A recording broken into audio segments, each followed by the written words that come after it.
Testing, testing, testing.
Good morning, everyone. Welcome. Our first case for argument this morning is United States against Kelly. Ms. Bonjean.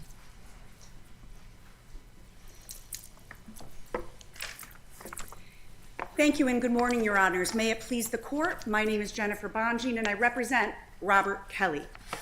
I am going to work backwards this morning and start by addressing the sentencing issue, but happy to field questions about any of the issues before the Court. Mr. Kelly was indicted in a 13-count indictment. He was convicted of 6 counts. He was acquitted of 7 of those counts, including obstruction of justice based on a 2008 state court prosecution, conspiracy to receive child pornography, and then the receipt counts. Mr. Kelly was sentenced to a 240-month sentence, which was the statutory maximum, and a sentence significantly above the guideline range. And the district court judge properly calculated the guidelines, but then gave just essentially a polite nod to them and decided, I think 20 years is the right sentence.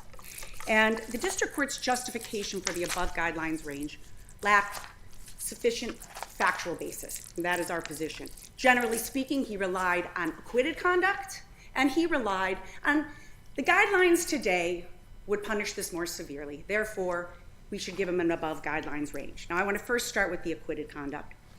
If you look at the district court's comments, he both imprecisely and inaccurately stated that the evidence presented at Kelly's trial essentially showed that he engaged in some type of obstructive behavior. Ms. Bonjean, do we know, though, that the district court actually relied on that? Because the district court said, I could find by a preponderance that he obstructed justice. And there yes, was no specific finding that he did. Yes, and that's an excellent point, Your Honor. Our position is the judge was imprecise. He vaguely referenced, I could do this. It could be based on this. But you want us to infer from that he actually did. Well, and what's the basis to do that given the judge's specific comments? Well, I think what I would like the court to do is first find that his comments were too vague and ambiguous for us to find that what he relied on. And I think in our briefs we said it was both procedurally improper, and then we argued that even if you accept the government's position that there was this basis, the judge did make this finding.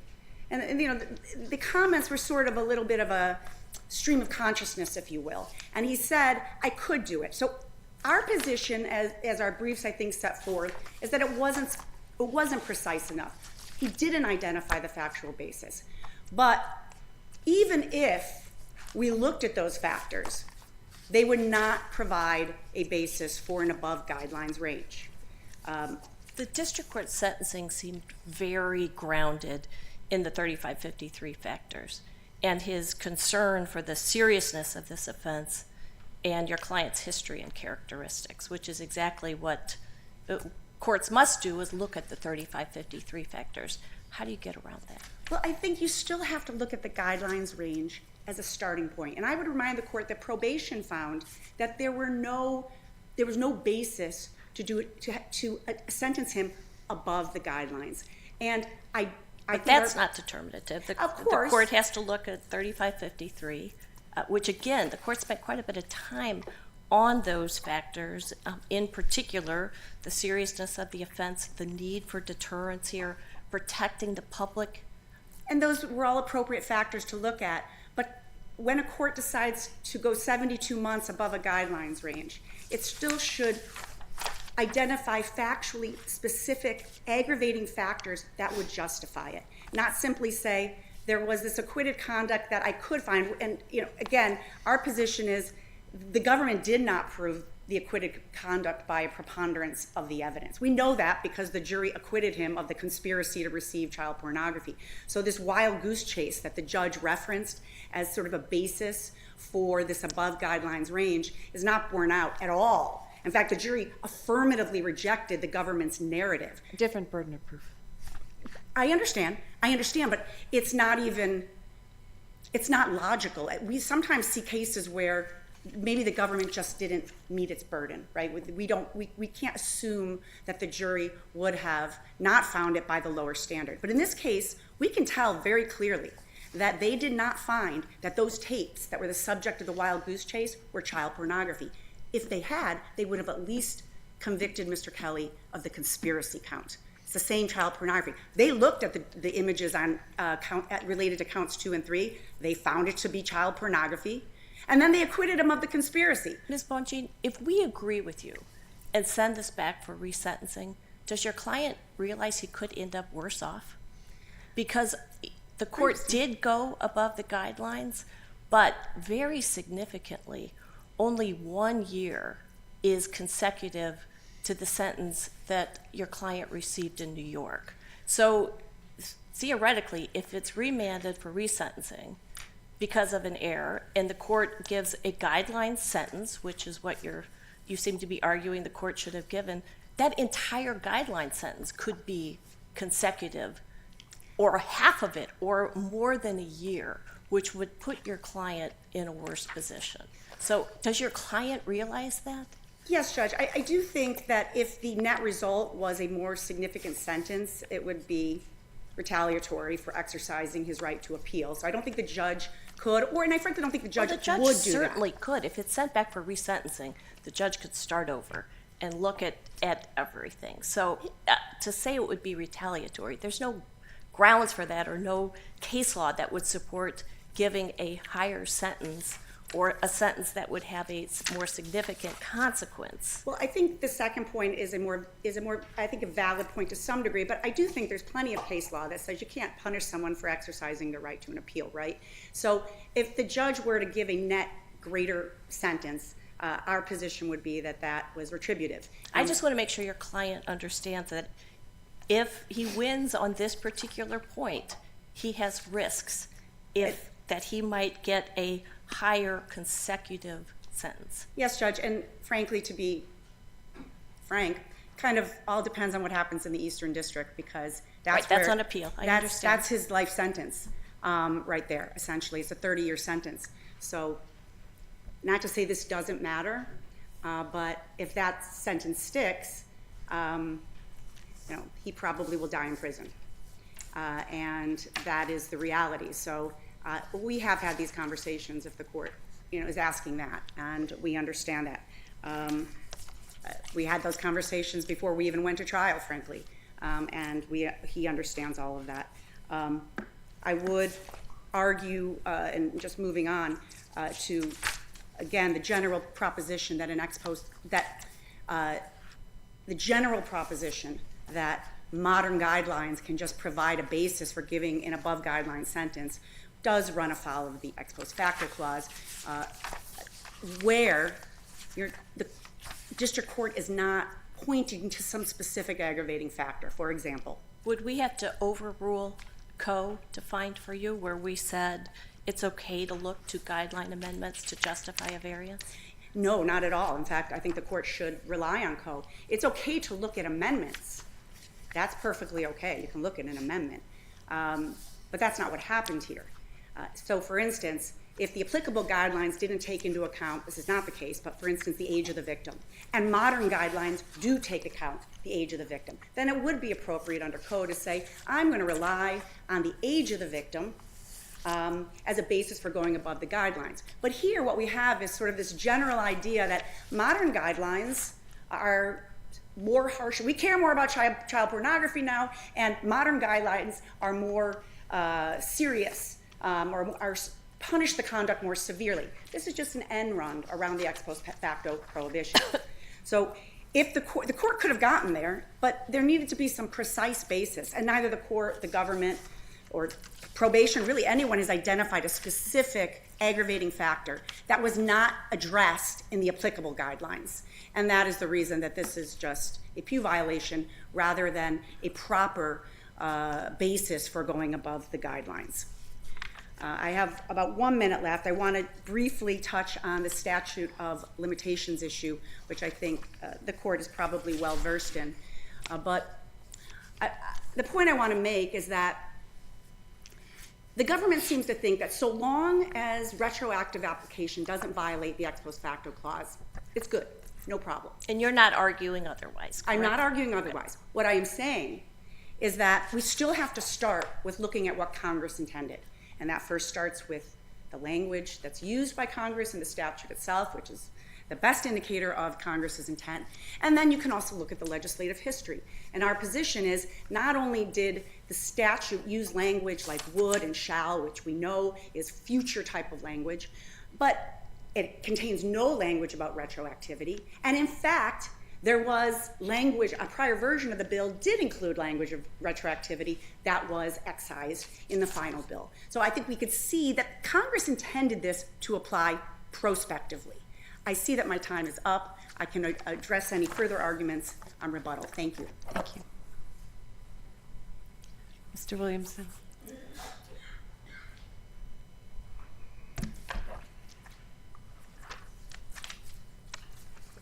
Good morning. May it please the court, Brian Williamson on behalf of the United States. The district court did not procedurally err and did not abuse its discretion with regards to the substantive reasonableness of defendant's 240-month above guidelines sentence. The district court started with defendant's proposed guidelines range and then went above those guidelines range upon a thorough explanation of the 3553A factors. As such, the primary basis for the above guideline sentence was the court's finding that the offense conduct was horrible, horrific, and deserving of very, very serious consequences for Mr. Kelly. I think the court has already picked up on that. Defense counsel loses the forest for the trees a little bit in arguing that the above guideline sentence was based solely and exclusively on the obstructive conduct and the... Is it your view, Mr. Williamson, that the court did rely on the obstruction of justice conduct in imposing sentence? Your Honor, so I think it's important to clarify that the starting point was adopting defendant's guidelines range. But as a basis to vary. I think it was a data point in justifying the above guideline sentence. It was not, neither were imposed specifically as a mechanical basis to vary above. And can you distinguish for me between what you mean by a data point and a basis to vary? Right, Your Honor. Did the court consider it? It's hard to tell from the court's comment that it could consider, and I'm not sure there's any specific finding by a preponderance of the evidence as to why the obstruction of justice conduct occurred, or that the government did prove it by a preponderance of the evidence. Yes, Your Honor. So, the sentencing court found by a preponderance of evidence that obstructive conduct occurred. Now, whether that comprised a specific part of the above guideline sentence or whether that was a further justification aligned with the seriousness of the offense conduct, the sentencing transcript does leave that a little bit ambiguous. But it's clear that on the offense conduct alone, the 3553A factors alone, and the seriousness of the conduct, the court could have arrived at the 240-month above guideline sentence by itself. So just to pin this down with clarity, your position is that Judge Leinenweber made the findings necessary to consider the obstructive conduct? Yes, Your Honor. Okay. So as to the obstructive conduct, per this court's precedent, it is not in dispute that a district court may consider acquitted conduct as long as it is proven by a preponderance of the evidence. And that's exactly what the district court did here. Moreover, it's clear what the sentencing court was referring to. He noted a Keystone Cop kind of operation in which these tapes spread throughout the country, and Kelly's minions spent hundreds of thousands of dollars in effort trying to get them back. This is not just about the receipt of the tapes. This is about a broader sense of obstructive conduct.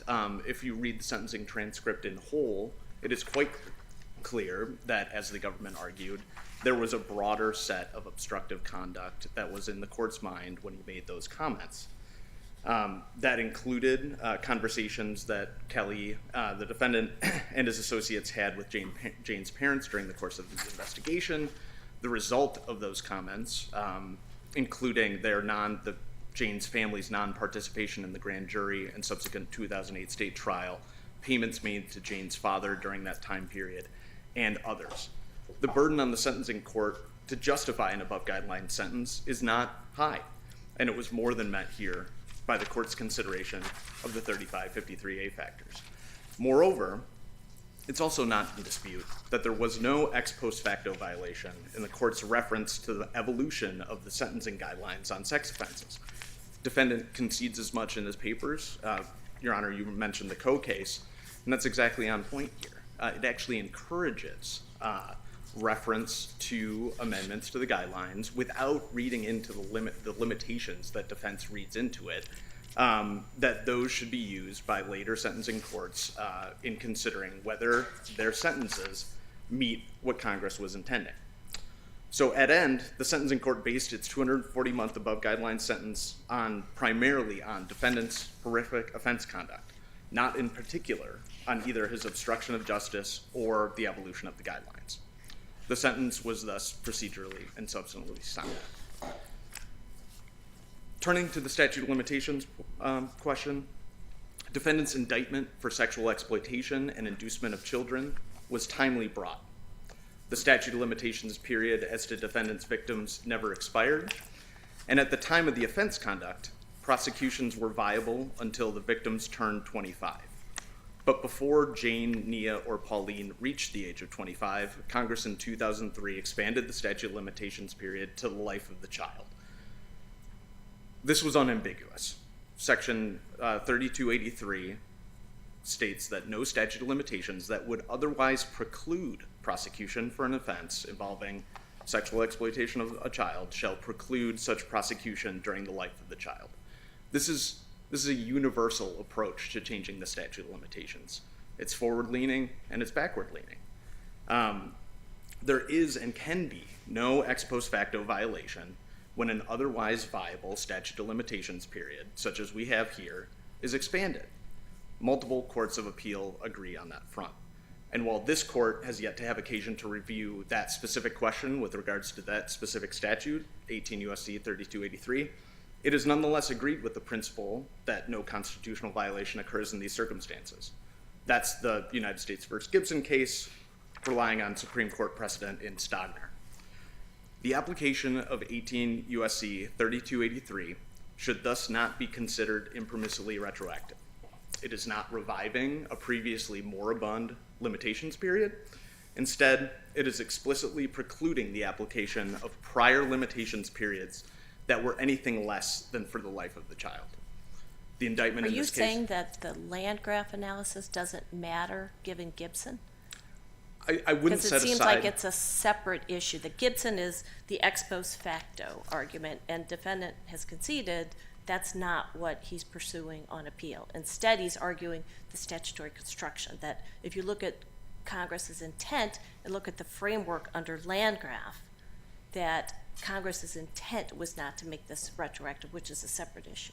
Your Honor, I think the language of the statute speaks unambiguously, and we don't even have to get to what the underlying intent of Congress was.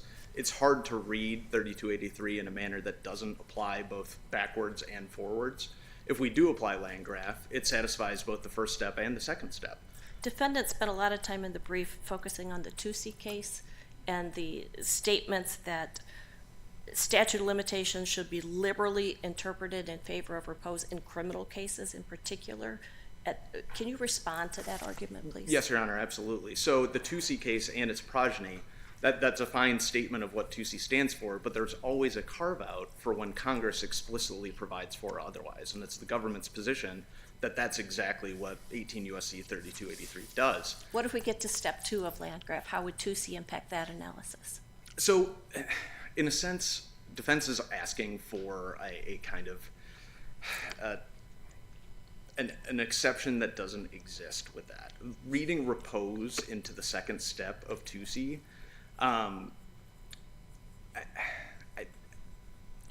in defense's brief, they set out that this creates, there's a broader set of rights and obligations in that than are provided specifically in the second step of Landgraf. I wouldn't say we need to reach the second step of Landgraf because step 1 is satisfied given the unambiguous nature of the statute. And But if we do, to step 2, if there is no retroactivity problem, we're not even in step 2 of Landgraf. And I'm not sure they've pointed to a case that says that the repose considerations in Toosie supersede the satisfaction of steps 1 and 2 in Landgraf.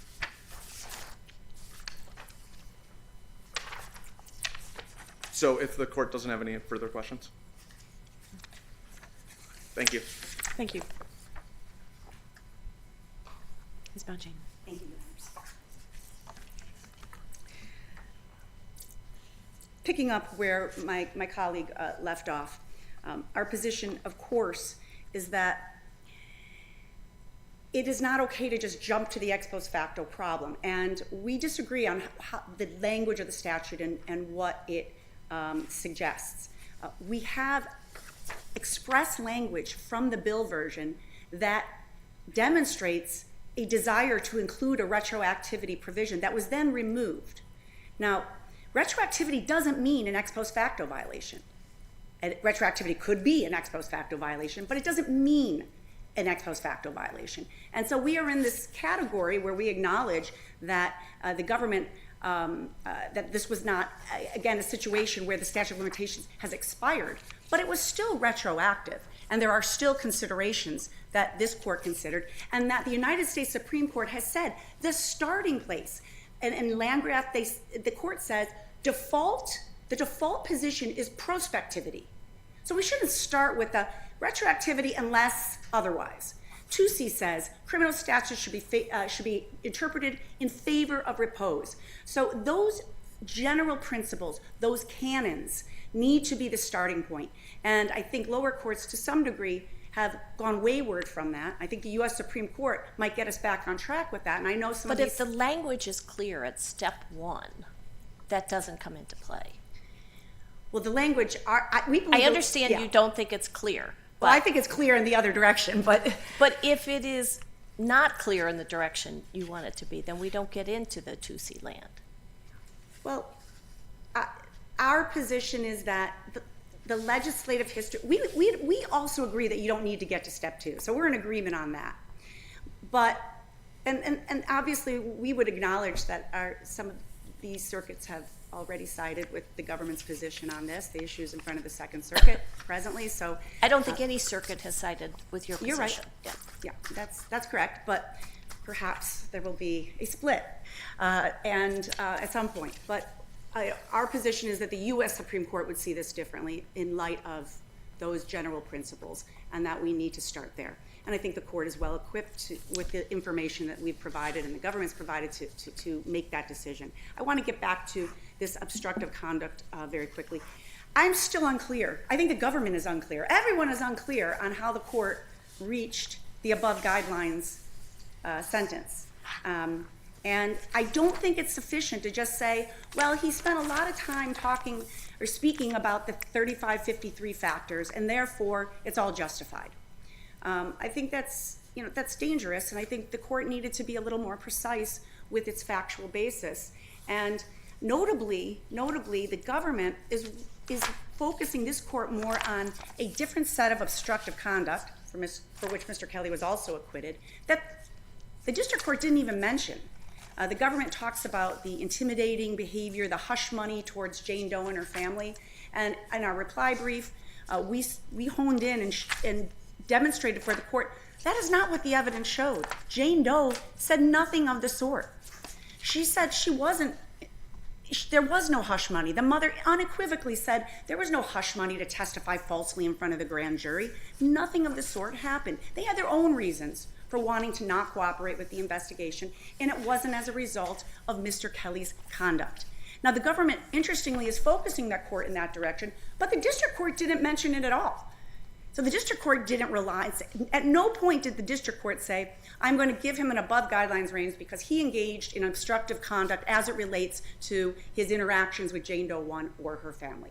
He was more focused on really what was the receipt counts about this wild goose chase. And I want to end on the point that the evidence showed that those tapes that were the subject of the wild goose chase, which were pled and charged in the indictment, did not contain child pornography, contained old-fashioned pornography, if you will.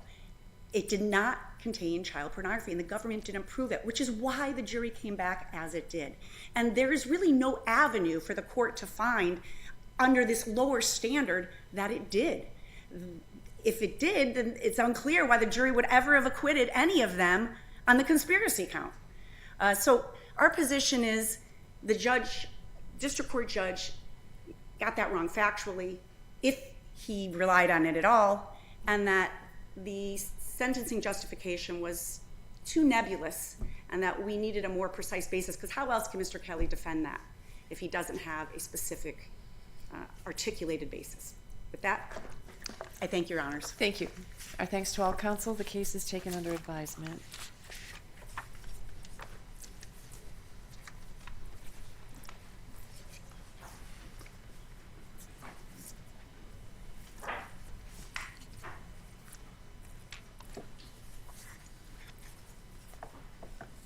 Our next case this morning is United States against Dylan Ostrom.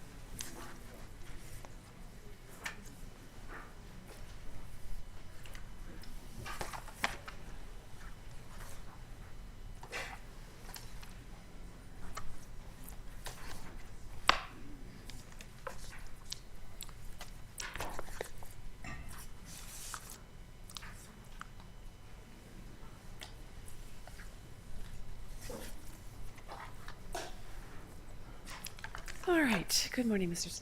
Tice. Good morning. May it please the court. My name is Bill Tice, and I represent Dylan Ostrom. There's one key fact in this case that sort of overlays or ties together the various issues in this case, and that is that the automobile with the locked containers within it was within the curtilage of a house.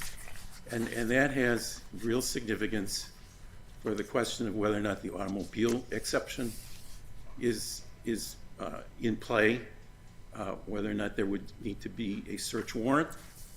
It has significance for the inventory search, and it also has significance for the issue of standing, which kind of straddles both of those two issues. I thought the officers had the permission of the occupant of the house to search the car on the curtilage, so the whole curtilage question is overcome by consent. Well, the permission, and it was reflected in a signed document, was to come on the property and to look at the car. It was not permission to go inside of the car.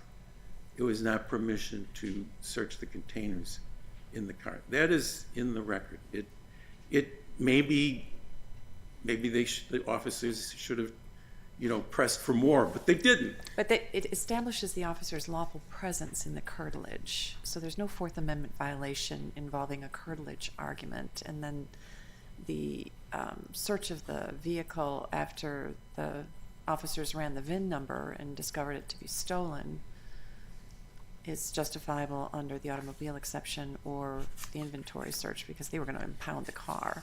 Well, I did say they are all tied together, so let's step back a little bit.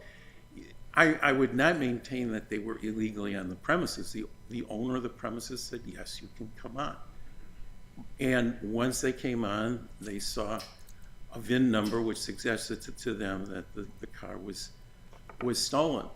But that did not give them the go-ahead to conduct an inventory search. The Supreme Court has been clear, beginning in Katie versus Dombrowski, which is a pretty old case, that houses are different from cars. Cars are not houses. When we talk about inventory searches, we're talking about searching some car that's on the public way, accessible to the public.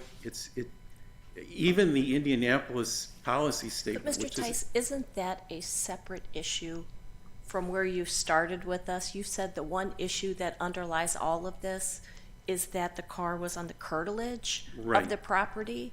And as Chief Judge Sykes pointed out, the owner of that property, a resident of that property, gave the law enforcement officers the permission to come into the curtilage. And you even admit that in your reply brief. So no question. How can the curtilage argument help you, given that they had permission to be on that curtilage?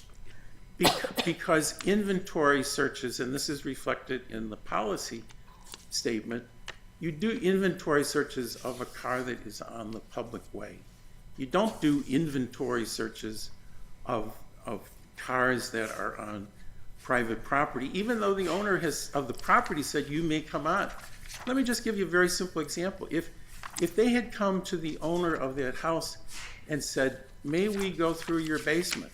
And he had said, sure. And then they find Ostrom safes in the basement, the permission to go into the basement would not give them permission to open up the safes and go through them.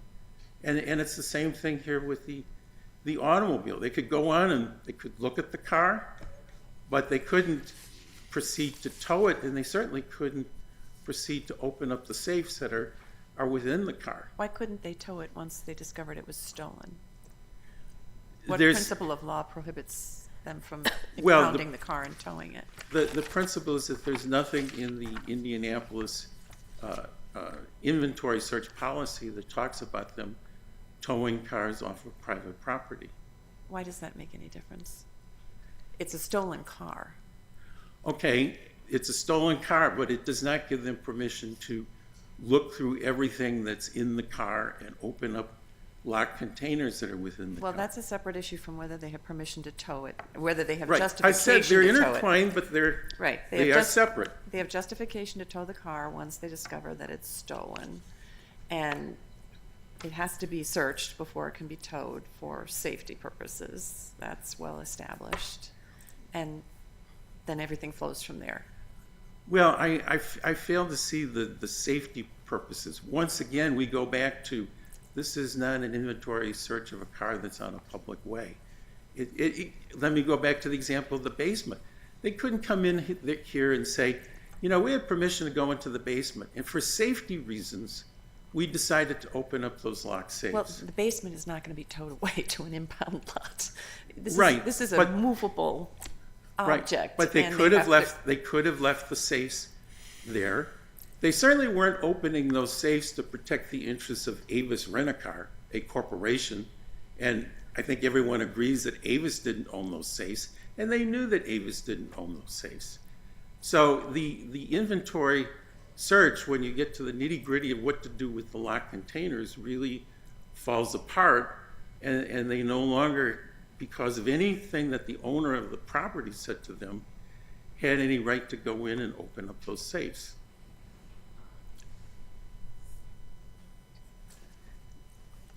So it looks like you're not too interested in that argument.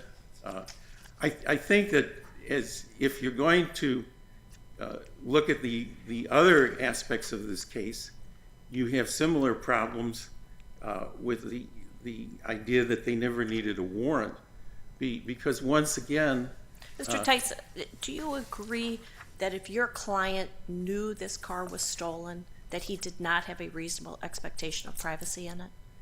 that seems to be the law, yes. Okay. And there's really no proof that he knew that it was stolen. Isn't it your client's burden, though, to prove that he had a reasonable expectation of privacy?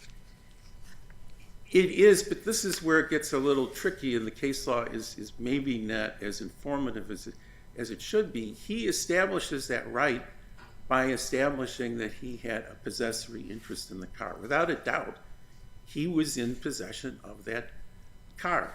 And then you come Well, into, well, was it The lawful question possession? is if knowledge that it's stolen is relevant to whether or not he had a reasonable expectation of privacy, and the burden is on your client to prove he had a reasonable expectation of privacy, why wasn't the burden on him to prove he didn't know it was stolen? His burden to show reasonable expectation of privacy was to show that he had the possessory interest. And if the government wants to say, aha, you didn't, then the government has to come forward and establish that he knew it But was how stolen. can that be sufficient, even if you have a possessory interest? If you know it's stolen, you've just agreed that you have no reasonable expectation of privacy in it. But there's no evidence that he knew it was stolen, and the government never presented it. Did your client present anything about whether he knew it was stolen or not? No, it was not his burden. So it's not there. The government didn't And present it. what are you basing your argument that it wasn't his burden on? Because the law seems crystal clear that it is his burden to prove he had a reasonable expectation of privacy. I think, and this is why I say the case law is not that informative. I read Shalola as putting the burden on the government. But Shalola says, first of all, it didn't involve a stolen car, and it really says nothing about burden shifting. I read that a couple times, and I didn't see anything in there about burden shifting. Well, if the defendant had the burden in Shalola, then it's a little bit hard to understand where the court went on to decide the case on the basis that he had a reasonable expectation of privacy. What about the evidence that he switched the license plates? I'm sorry, What about the evidence that he switched the license plates? doesn't show that he knew that the car was stolen. What it probably shows is he was cheap and didn't want to have to pay an extra registration. That's one explanation. Yeah. But yeah. what The about district court wasn't required But to I accept want that. to button up my answer to Judge St. Eve. I think there's also relevant case law with the Collins case, because in Collins, which was the motorcycle within the cartilage, there was evidence that the motorcycle was stolen and the defendant had bought it, but he didn't really seem to have a title. And the court was not at all troubled by that. They said he's got an expectation of privacy with respect to this motorcycle. So I will certainly grant that the law in this area needs to be tightened up a little bit, but I am not conceding that he failed to establish his possessory interest. Collins dealt with curtilage. It didn't deal with a stolen vehicle. I'm sorry. Collins dealt with the curtilage argument. It didn't deal with the stolen vehicle. So I don't think that answers the burden issue on who has to prove that he knew or didn't know it was stolen. Oh, but in Collins, the allegation was that the motorcycle was stolen. And that's why the policeman came to arrest him.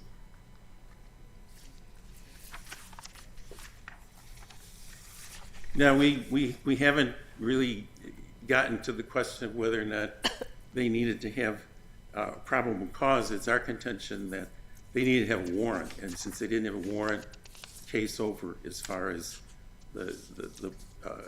if you're looking at it apart from inventory search. If they needed to just have probable cause and not a warrant, the dog sniff in this case was very significant. They bring the dog around, the dog does not alert. Now the government says, oh, but the dog wasn't trained to alert for drug ledgers or guns. Well, that really slides over a lot of background that probably everyone in this room is familiar with. The drug residue from when you're dealing drugs, it's all over the drugs, it's over the ledgers, it's on the guns, and dogs are constantly alerting to drugs if they're there. And in this case, it turned out drugs were there, but the dog did not alert. And that But really... Your client told the officers that he stashed his stuff in the car. So the fact that the dog didn't alert is sort of irrelevant here. He didn't tell them that. He said he took the stuff to his father's house. And he didn't say, that... In the car. In the car, but he didn't say he left it in the car. Now, they were hopeful that he left it in the car. They didn't know, okay? Good guess on their part, but they did not know. And they bring out their canine associate, and it's a negative, no answer. So I think that deals with the question of probable cause. I've got some time for rebuttal now. I'll see you later. That's Thank you. fine. Thank you. Mr. Wood. Your Honor, may it please the court, Bob Wood on behalf of the government. I think if the court will permit, I'll use my starting time to clarify a couple of points from my brief that seems like there's some cross argument. My argument about him giving his keys over was about his awareness and presence in handing the keys over, not a consent argument. It was a seizure pursuant to a warrant. So just want to be clear, I'm not making a consent argument about the keys.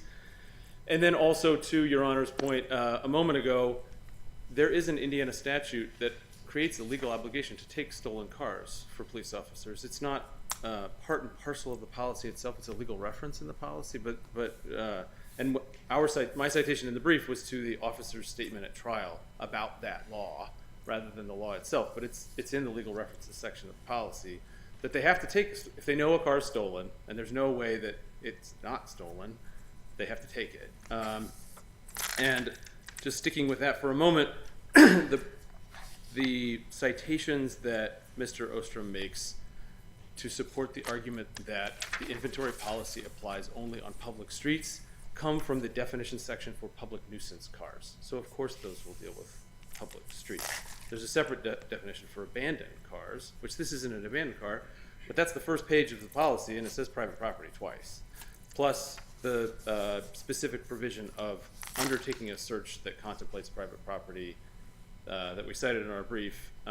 And, you know, it's definitely the government's position that under certain circumstances with lawful presence, whether it's on curtilage or otherwise, an inventory policy can apply if its terms state that it applies to private property as well as public property, even if the public streets are the more common situation. On the search of the safes inside, the locked safes, our position is that a second warrant, this is not like a Riley v. California situation where a second warrant would be necessary to get into the safes if the warrant already says the officers may take the safes and the keys and open them at a later date.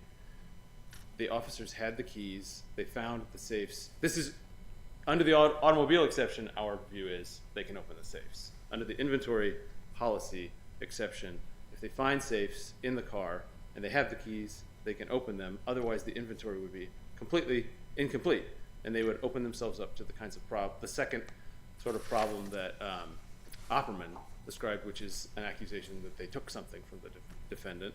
But all of that, of course, is downstream from the fact that he put the stuff in a stolen car, and that, in our view, that's ball game. And on the misunderstanding point, I would just also add that our good faith argument is not a new, if the court sees it as a new type of good faith argument, then it's waived. It is merely building on the embedded bad faith notions in Byrd and trying to underscore the many ways in which this was a good faith undertaking. We're not trying to expand Leon into inventory policy territory. I don't even know exactly how that would work. And Minnesota v. Carter, Your Honor, I think pretty clearly places the burden on the defendant. If there are, and I'd also add for completeness that our reading of Minnesota versus Olson does not align with his reading. His view of the privacy interest that he would have in his friend's basement is not supported by Olson because there's no evidence. He could have asked for a hearing and put in evidence that he was a regular overnight guest or had keys to the house or had the friend's permission to exclude people from the house, but there's nothing like that here, and there's no need for a hearing. The facts as they exist, first of all, he didn't ask for one, and the facts as they exist are sufficient. So, unless there are other questions, I'll rest on my briefs. Thank you. Thank you. Mr. Tice.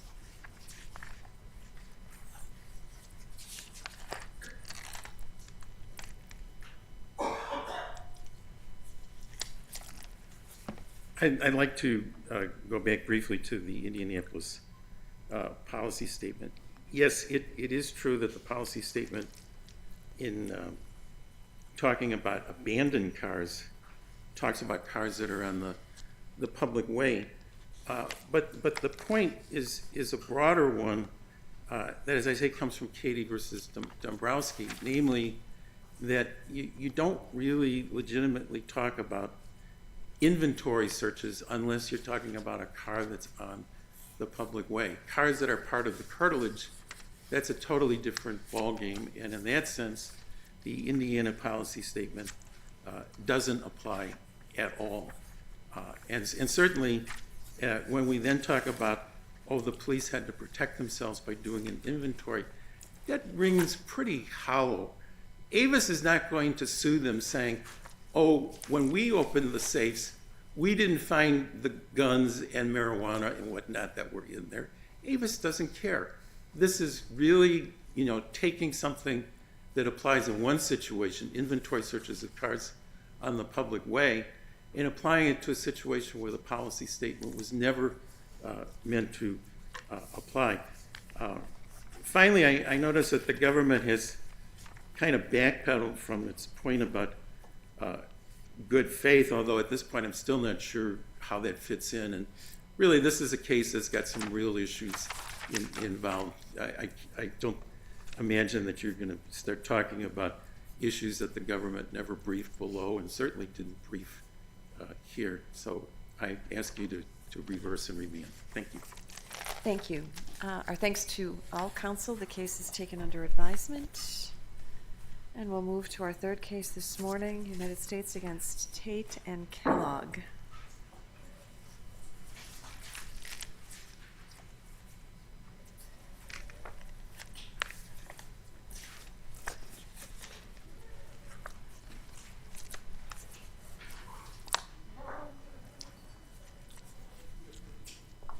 Come on up. Just wait for your colleague to get settled.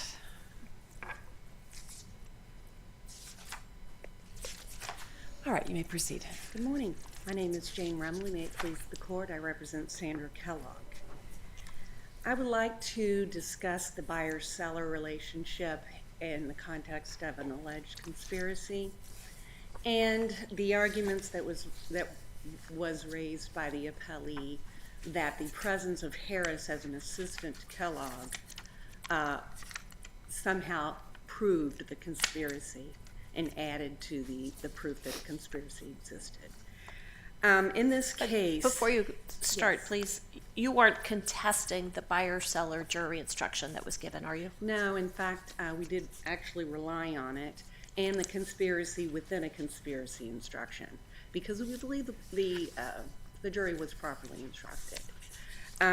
But in order to analyze the buyer-seller relationship, the court looks to a number of factors, some of them enumerated. It is a holistic approach, we understand. But there was no evidence in the record that Kellogg was anything other than a buyer. There was only one transaction of any significant quantity, not multiple transactions of large quantity. There were no consignment sales. There was no discussion of customers. There was no warning by Kellogg, no shared interest. And what's really telling, we've highlighted in our brief, was that the only large transaction that Kellogg conducted, she was $200 short. And by that time, there was still not enough trust between the two of them for Tate to front her $200 or lower the price. And she had to come up with the money or the deal was not going to take place. So that is very telling in the sense that they were haggling. At that point, they were haggling, just as a traditional, conventional buyer-seller relationship would. And it was over $200. Now, does Harris make a difference? The appellee makes the argument in its brief that a conspiracy between Harris and Kellogg somehow proved a conspiracy with Tate. But really all that did, and even alleged in the indictment, Harris just assisted Kellogg.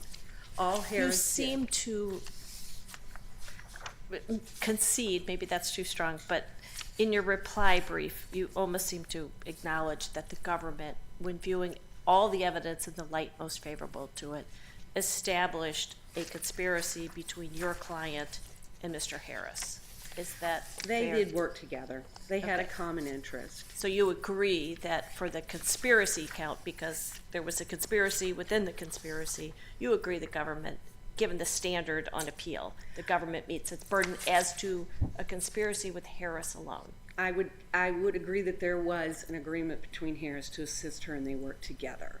That does not establish a conspiracy with Tate. Right, that's a separate question, but Yes. in your opening brief, you seem to argue that there wasn't enough evidence to establish the, I'll call smaller conspiracy. Unfortunately, I think I have to concede that. Okay, all right. You Because seem to in your reply, but I wish I could get away from it, but I can't. But to do so, for him to assist her as a buyer, doesn't, and in fact, it actually expands the scope of inquiry. What was Tate's relationship with Harris? So we look. Did they negotiate? Did they have a shared interest? Was Harris an independent buyer? Did he ever have any relationship with Tate that was not in his role as an assistant to Kellogg? And the answer is no. And so there's not a Hub analysis there. There's not Tate conspiring with Harris and conspiring with Kellogg and the two of them working together. That did not happen. There is no relationship between Harris and Tate independent of his assistance to Kellogg. So all that really does is emphasize the nature of the buyer-seller relationship. Now, why is this important to Kellogg? She received an enhancement for being in a conspiracy involving 5 or more people, and she was assessed points for her role in that respect. We do believe that if the conspiracy count is vacated and it is remanded as it should, then the court will have to look more closely at what she really did to supervise anybody, if But at the all. conspiracy count wouldn't be vacated in light of what we've just talked about, that there was sufficient evidence for a rational juror to find a conspiracy between your client and Harris. It would just be the enhancement. Yes. Okay. Well, we also argue that because Harris was not charged in the conspiracy, that is not a conspiracy with Tate. That Kellogg was not in a conspiracy with Tate, and Harris was not in a conspiracy with Tate. But given your acknowledgement that there was a conspiracy between Kellogg and Harris, the conspiracy count wouldn't be vacated. If we agree with you about the Tate conspiracy, it would only affect the enhancement. I take issue because, and here's why.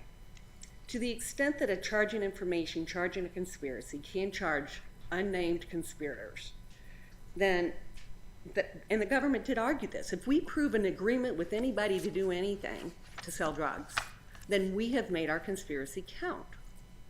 But Harris wasn't charged, and Harris wasn't in a conspiracy with Tate. So unless somebody is working in total isolation and never asking But anybody all the for any... conspirators don't have to be charged. We, There's nothing in the law that says a jury can't find a conspiracy between Kellogg and Harris because Harris wasn't charged for it. yes, except that we would argue that even if it's uncharged, it has to be proven. And there was no conspiracy shown between Harris and Tate. If we can return to the enhancement for the manager-supervisor situation, the government curiously seems to concede that if you are right on the conspiracy, the enhancement was wrong. But do you really need a conspiracy to be eligible for the manager-supervisor relationship? She just simply has to be involved in a working group of 5 people under the guideline. There is some case law that says that, but we don't know what the government was thinking when the court assessed the enhancement. Now, the third subsection of that is a little looser in its language, and the fact that Harris was never proven to be part of the conspiracy and was not a charged conspirator, it may support that, but the court has not yet conducted that analysis, and we don't know. I would like to give some time to my colleague from Mr. Tate and reserve some for rebuttal. If I could just clarify the bottom line of your exchange with Judge St. Eve about whether you're challenging the conspiracy conviction or not. I understood you to be challenging the conspiracy conviction as well as the enhancement. We are challenging the conspiracy conviction and the enhancement. Because we do believe that even whatever agreement between Kellogg and Harris that existed does not support the charged conspiracy because it doesn't link them to Tate. Okay, thank you. Thank you. Mr. Riggins.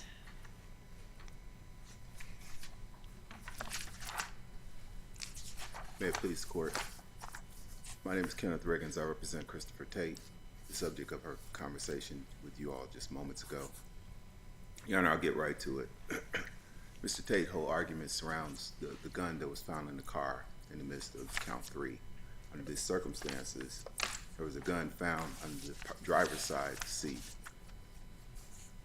and Mr. Tate was sitting in the passenger seat. There was drugs found at his feet on the floorboard, but there was also Tia Demmett, who was the supplier for Mr. Tate, girlfriend. She actually came into contact with 15 bricks after Mr. Stennis was killed, and then she tried to move that and turn it into cash for herself. So, Mr. Riggins, you are not challenging the conviction on count 1, the conspiracy, or on counts 2 and 4, the distribution of meth. You're only challenging the conviction on count 3 and the gun enhancement. That's correct. As it relates to count 3, that's where my client and 2 other people were found in the car, and that was where the drugs were found and the gun was found. The thing that's sort of confusing to all this is that Tia Dimmitt was the girlfriend of the individual who was killed, who allegedly supplied Mr. Tate with all the drugs that he had. What kind of came out and what makes this significant is that the gentleman who was her boyfriend who died and was killed and murdered in the process, my client offered to help her to get some money. She wanted to turn the drugs that were left to her by her boyfriend into money. The first time that he went out and helped her, he returned the cash to her, which was $10,000. What we find under those circumstances was that her boyfriend, or ex-boyfriend, the guy who passed away, his family came and robbed her at gunpoint and took her cash and looked for the drugs, the additional drugs that would be available. They did not find the drugs. And they didn't find the drugs because Ms. Dimmitt took the drugs to her grandmother's house where she stored them until a later time where she could turn those into cash. The evidence showed that when they went out there, they left the grandmother's house with a pillowcase. And in that pillowcase was drugs in the gun. Now, how things got where they were is a little different. We contend that Ms. Dimmitt, who sat behind the driver's seat, had the pistol handy just in case things didn't go the way that she wanted them to go in the midst of trying to turn the drugs into cash. And that although Mr. Tate was in the car, there's no way to show that he actually knew what the drugs were in there. They just assumed once they called him and looked inside the pillowcase that there were drugs that were contained in the car. What about the fact that immediately before then, he had sold 2 pounds of meth from her home to somebody? Yeah, that's true, but that had nothing to do with that was not a part of the count 3. I understand those 2 pounds weren't charged, but why isn't that evidence directly relevant to his knowledge that the pillowcase contained meth? The government could have had someone on the stand who could have answered that question, how he actually knew or had knowledge of that. We did see that she was responsible and had the drugs near her along with the pistol at all times to protect her interests. Now, one of the questions that was asked to her during the course of cross-examination was, did those drugs belong to you? And if her answer is no, why didn't she turn the drugs over to her boyfriend's family at the time they came to get the drugs? She did not do that because she was engaged in the conspiracy herself and that she was somehow dealing, because she knew that those drugs could be turned into cash. And what we're saying is she's solely responsible, and I think the jury missed it under those circumstances, that she was the one orchestrating it, she's the one that had the power and the firearm.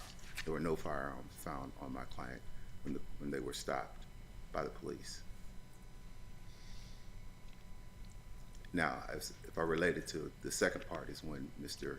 Tate was held accountable for the gun bump in the midst of being sentenced by Judge Pratt. Well, under those circumstances, she looked at the 2 times that there were guns involved, and one was under count 3, which is the point of what we're talking about right now. And then later, there was a subsequent raid at his house that turned up a gun in the bedroom, along with some cash. And what we say is that my client never got caught with any drugs himself. Now, we acknowledge that the drugs were there at his feet in the car under count 3. But if you look at other things, there were no drugs that were used in connection at his house or found anything. So we believe that the consideration that Judge Pratt took under those circumstances was not exactly accurate. She did mention both. She mentioned the drugs that were at his home, no drugs at his home, but there was a firearm there. And then she talked about the gun being placed under the seat. And she thought that the gun was under the passenger seat, which was inaccurate. And what we think is that needs to be corrected, and that's my time is gone. Thank you. Ms. Wood.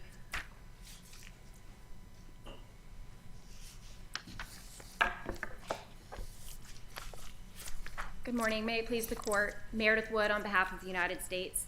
First, want to address Ms. Kellogg's arguments. In this case, there's no serious question that Kellogg was in a conspiracy to distribute meth. As counsel just conceded, Kellogg conspired with Harris to distribute meth. That's enough to sustain the conviction. As the court noted, this is the Avila case cited in our brief.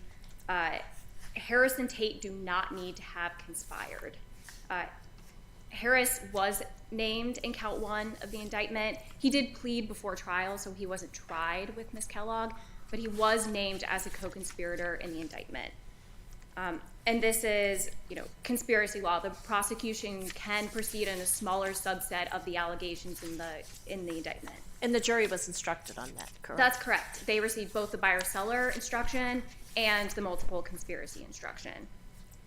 The question for this court, as it pertains to Ms. Kellogg, is whether Kellogg also conspired with Tate, because if she did, then she is part of criminal activity that involved 5 or more participants, which means she's eligible for the manager-supervisor enhancement under the guidelines. She's not eligible if she's not part of the conspiracy? You concede that? Yes. If she didn't conspire with Tate, then there are not 5 or more participants in the criminal activity in which she was involved, and an enhancement, a 2-level enhancement under the guidelines, which doesn't require 5 or more participants. And you conceded that in the district court as well?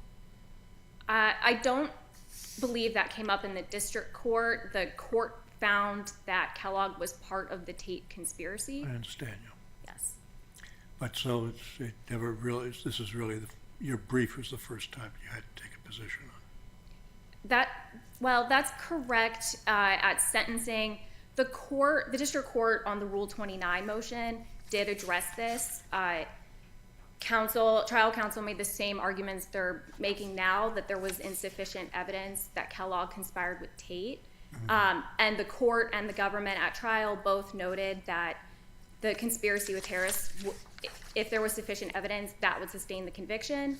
And the district court did analyze both, whether Harris and Kellogg conspired, and also whether Kellogg and Tate conspired. But did not address whether Kellogg might be responsible even if she were not part of the conspiracy. That's correct. The district court and the government agreed it was a close question whether Kellogg conspired with Tate, but that's exactly why the jury was given the buyer-seller instruction. And our argument is that there was sufficient evidence that Kellogg conspired with Tate to distribute meth. This is based on 3 principal reasons. The first is that she coordinated several deals between Tate and Harris, arranging the logistics. That puts her on the same side of the transactions with Tate, and in one instance with his runner, with Harris on the other side.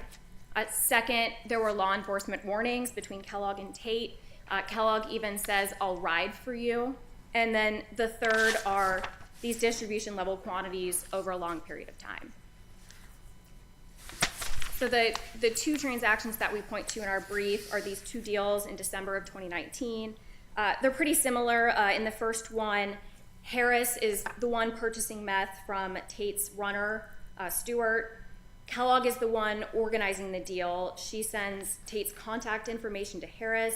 She calls it her homie number. Tate tells Kellogg where to meet, and she passes that along to Harris. Kellogg tells Harris when to call her when he's ready. Kellogg gives Tate a description of the car that Harris was in. In the second deal, it's a similar thing. Tate tells Kellogg, "I'm about to text you the address to give to him." Kellogg asked Harris, "Are you ready to meet my people?" Kellogg asked Harris whether he's on his way to her homies, again referring to Tate, and she's also providing the description of the car to Tate. So based on those facts, the court or a jury could have determined that Kellogg is the one bridging the divide between a willing buyer and a willing seller. This is much like the case in Gilmer. The defendant's arranging the deal, calling the buyer throughout the day, helping with the logistics, and the court there said the defendant was bridging the gap between the buyer and seller that's conspiracy because they're on the same side of the deal.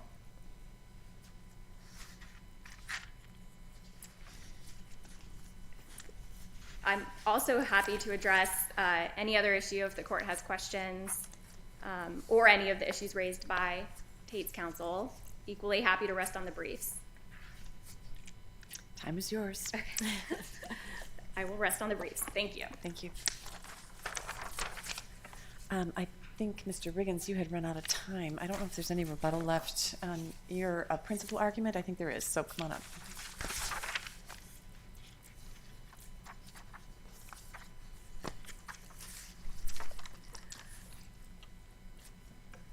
I would like to expand on the question of whether a third party makes a difference. I tried to distinguish the Avila case in my briefs. Also, Payton, United States versus Payton. If you look at it more closely, it talks about the relationship of a middleman, and it breaks down between three people where the conspiracy lies. For instance, in United States v. Thomas, 284, 746, no conspiracy between the broker and the buyer where the broker presumably earned his commission from the seller. In other words, a middle person can be on one or the other side of the transaction. And in this case, it was never the government's theory that Harris did anything more than assist Kellogg. That did not put Kellogg in the same camp as Tate to sell to Harris, which is what I think the government is attempting to establish. Is that the distinction with the Avila case? The Avila case, if you look deeper into it, doesn't really say, I believe, what the government says it does. I believe that you look at when a third person is interjected into the situation to find out where their mind is. It's not about groups. It's about agreements. And just counting bodies doesn't tell you where the agreements lie. And that is throughout conspiracy jurisprudence, to understand where the agreements are. And if you look through the record, there was no agreement between Tate and Harris for anything. In fact, it appears as though Tate didn't care who he dropped the drugs off to. Sometimes it was Harris, sometimes it was Kellogg, sometimes it was both, but it didn't matter. And there is no evidence in the record that Harris was the end consumer at all, that he ever used his own money or kept the drugs for himself to the exclusion of Kellogg.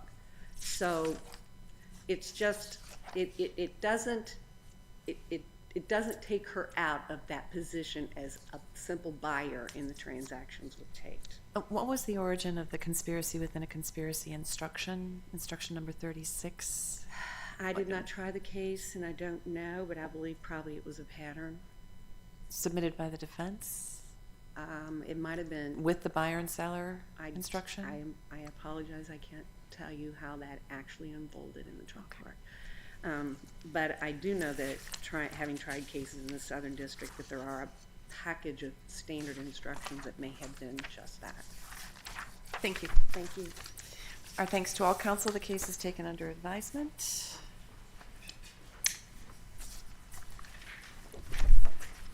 And our next case for argument this morning is United States versus Derek Davis. All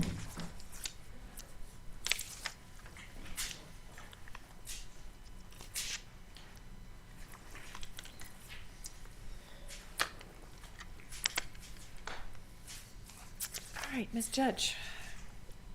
Welcome back, round two.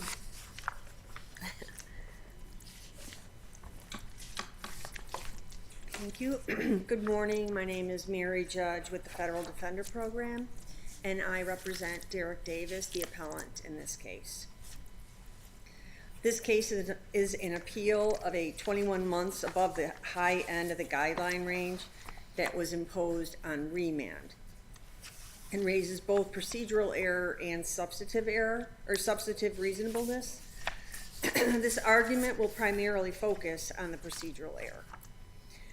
Mr. Davis is once again seeking remand for resentencing.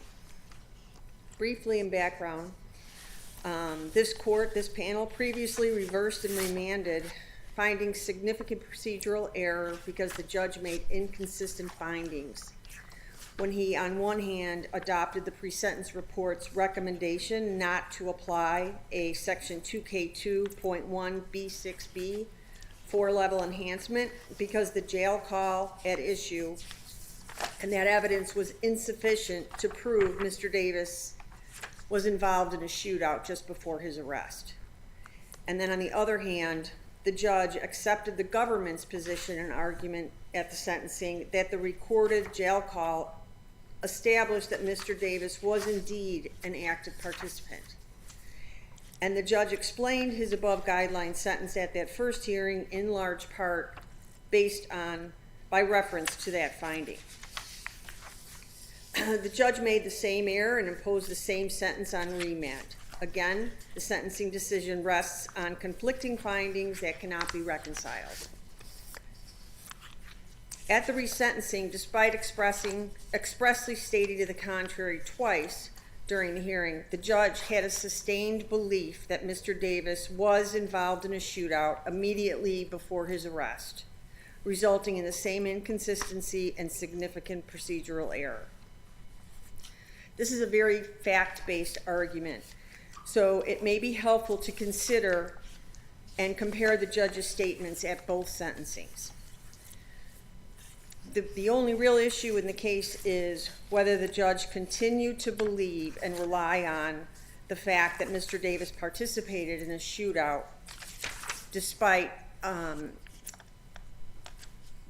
Your invitation to consider the first sentencing transcript instead of the second one, which is the one that's before this court on review, suggests that Judge Guzman didn't really mean what he said in the second time around, when he explicitly said numerous times that I agree that there's insufficient evidence to establish that the defendant actually fired his weapon, went out of his way to say that's not the basis of my decision. My decision is based on something entirely different. He seems to be picking up on something that we said in our opinion reversing, that perhaps what the judge really meant to say is that Davis went to the scene intentionally looking for trouble but did not actually fire his gun.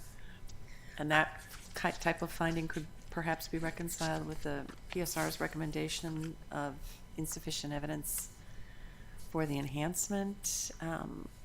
So he Yes, was trying to Judge. fit his decision within the framework that we supplied. I in do the agree that he prior expressly order. made the statements regarding his belief that there wasn't a shootout, but my position is that when taken as a whole, that is inconsistent, that he didn't mean that, essentially.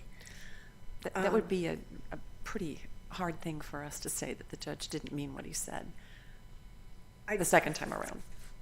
I believe that what the judge did was he couldn't get the fact that he was involved in a shootout that was such a big presence in his ruling in the first case out of his mind for the second sentencing. And if I can, I'll show some very consistent statements that he makes at both hearings, and I think it helps show that the judge essentially followed a script from the first sentencing and believed, despite the two times, as the government pointed out in their filing, the two times that he expressly stated he did not. Ms. Judge, it's clear the judge is very concerned about the statements he makes about the shooting. But the judge, it said multiple times, there's insufficient evidence to establish that he actually did fire the weapons. But he was concerned that this person with a criminal history who had other opportunities at rehabilitation, hadn't rehabilitated. He had a loaded gun. He was concerned he's a danger, and makes pretty clear that just the fact that he's bragging about something, whether he did it or not, shows a complete disrespect for the law. So how do we get around those statements clearly made by the judge here? And if you could focus on what he said at the second hearing, I think that is most helpful. I will do that, Judge. It seems like you're asking us to say the district court didn't mean what he said, and that's a pretty big hurdle I understand, Judge. without proof. If I may, just a couple of sentences from the first sentencing where the judge is talking about boasting, and I would like to then read the sentencing, couple of sentences from the sentencing the second time, and I think it's important because they are so similar. In both hearings, he relies on a couple of principles regarding the boasting, the state of mind, and the gunfire that took place. In the first sentencing at Appendix 33, line 14 to 18, the judge discusses boasting as, and this is a quote, his explanation, his boasting of what he did in this case to his friend in that phone conversation reflects either a total failure to understand the seriousness of what he did, or even worse, a complete lack of respect for the law. In this case, what he did is participate in a shootout. In the resentencing at Appendix 74, lines 4 to 10, the judge states, let's be clear, this phone conversation that he had can best be described as a boastful explanation of bragging to one of his friends about what he did. It is clear that he is insinuating, if not actually saying, that he was involved in a shootout, including the sound effect for the bullets being fired during this encounter. And is your argument that because the judge used the same words of boasting in that there's something wrong with that? I'm not sure I'm following. My argument is that in the beginning, the first sentence, the judge was very concerned about my client participating in a shootout. He spent a significant amount of time discussing the shootout. Well, what you just read was the court's concern about his statements about it and boasting about it, which is exactly what he said the second time. Right, but my point is that he said the same thing in both hearings, and in the first hearing, clearly he was saying these things in support of the determination that Mr. Davis participated in a shootout. No, he's saying that Mr. Davis is incorrigible, basically, that he's a bad actor who boasts about bringing a gun to a scene of a fight and is proud of it. And a lot of what he's... And that's a valid sentencing factor. Yes. So he's explaining what he meant earlier, apparently. From one sentencing to the other, we have essentially the exact same facts. Understood. And... No change. And the judge arrives at the exact same sentence, despite arguably the most heinous activity that he relied on at the first sentencing, driving around in Chicago and shooting at somebody in the middle of a morning, didn't occur in the second hearing. And so what I'm trying to show is that he approached the second sentencing in the same way he approached the first, and that's why this error was made. The 3553A factors were considered. But your assumption, in both sentencings. your argument is based on an assumption that he relied on this in the first hearing. And we didn't find that. We said there were inconsistencies that the court needed to clarify it. So it seems like when it was remanded, the court clarified it. That he participated in a shootout? No, that his concern was this individual who has a criminal history and has had other opportunities to rehabilitate and hasn't, instead of trying to get on the right track, is out there from jail after he's been arrested boasting about what he did, whether or not he engaged in the shooting or went to the shootout. Excuse me.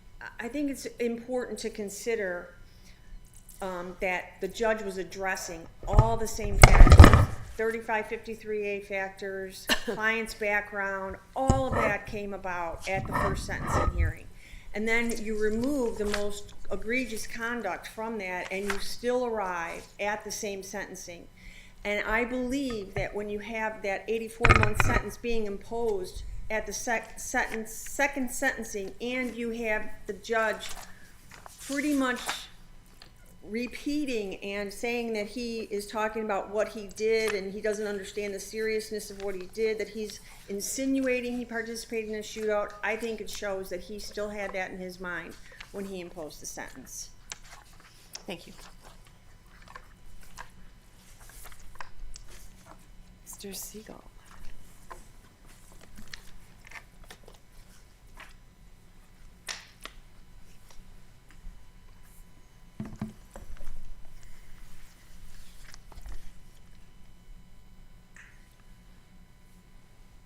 Good morning. May it please the court. My name is Kurt Siegel and I represent the United States. This court should affirm the district court's sentence in this case, which is both procedurally and substantively sound. First, the district court's factual findings regarding defendant's use of the firearm or lack thereof at sentencing are consistent. As the court has already pointed out, the district court repeatedly determined that there was insufficient evidence to support a finding that the defendant possessed his firearm in connection with another felony offense. The court actually finds that 3 times. It both explicitly states it on A74 and the bottom of A75 and top of A76, but it also on A52 declines to find, or it agrees with the probation officer and adopts the PSR's guidelines to that effect. Why did your colleague, Mr. Rojas, ask for a higher sentence the second time around? Well, Your Honor, the district court had previously given his 84-month sentence. The government's never taken the position that that was substantively unreasonable, and there was no new mitigating evidence on remand. And to the court's point earlier, the district court was simply clarifying its factual findings. There was no... No, I'm focusing on the conduct of your office. Oh, yes, Your Honor. Essentially, the government believed that the 84-month sentence was substantively reasonable and requested to maintain. Okay, maybe I can put a finer point on it. First time around, Mr. Rojas asks for a 63-month sentence on the argument that Davis participated in the shootout at the scene of the accident where he was found having discarded a gun, which is the charged offense here. The second time around, Mr. Rojas asked for an 84-month sentence on the opposite argument that he did not participate in the shootout. So I'm just trying to Yes, Your Honor. reconcile those two conflicting positions in some rational way. So at the sentencing, the district court did ask the trial AUSA about the request, and he stated that the primary factor was the defendant's intentionally going to the scene. So I think it was a reflection of the defendant's intent and how negative that was. The facts had not changed. I don't think the facts had changed, Your Honor. I think our argument had been honed on remand, whereas previously I think that we had used potentially some ambiguous language, used a firearm. We had maybe focused on that point, and then on remand, reassessing the facts. I think that was really what stood out to Mr. Rojas. It's more serious if he actually used the firearm. So your office was arguing that the defendant committed more serious conduct as justification for a 63-month sentence, and then came back on remand and argued for a higher sentence on a different spin of the facts, let's put it that way, a different understanding of the facts, a different argument about what the facts show or what the evidence shows that is less serious, that makes the crime less serious. Yes, and Your so Honor. again, I'm trying to find a rational thread in that series of events. Your And Honor, was it approved by your office? So, Or was this just a freelance by no, Mr. Your Honor. Rojas? We're getting a little outside the record. Mr. Rojas does indicate that it was approved by the office. I can represent it was approved by the office. That is outside the record, however. I think the primary focus was our office's belief that the 84-month sentence was not substantively unreasonable on remand, and then the reassessment at that time. I would have thought that the office's position would then be, we stand by our recommendation of 63 months on the facts of this case. But, Your Honor, we see no substantive unreasonableness in your original sentence. That would have been the responsible thing to do. Understood, Your Honor. You've stirred the pot yet again.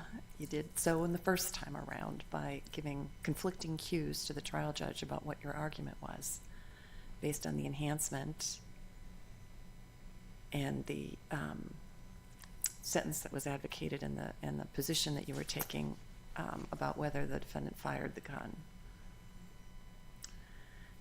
It's troubling, is my point. It may not be reversible error because it is not on the judge. It's on your office, but it's troubling. Understood, Your Honor. Okay.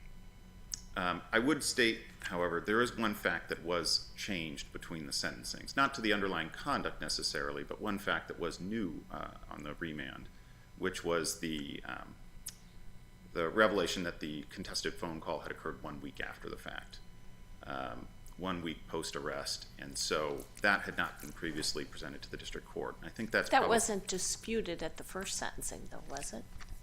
No, Your Honor. Well, the defendant made an argument related to the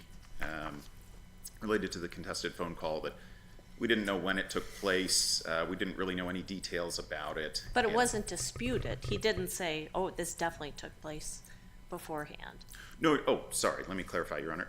The sequence of events was not in dispute. There was a question as to the timing of the phone call, and I think the 1 week post-arrest nature of the phone call was something that stood out to the district court. It is sufficient time to kind of reflect upon the offense conduct, and that is something I think the district court took into account when it considered the defendant's attitude on that phone call.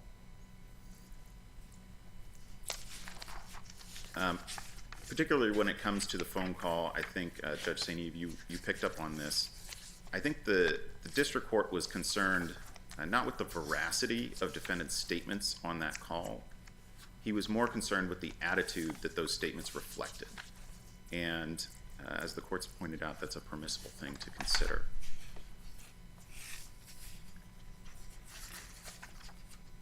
Ultimately, the district court's factual findings were consistent. The defendant's statements on the phone call indicated that he was unrepentant after the fact, even if he may not have engaged in an actual shootout.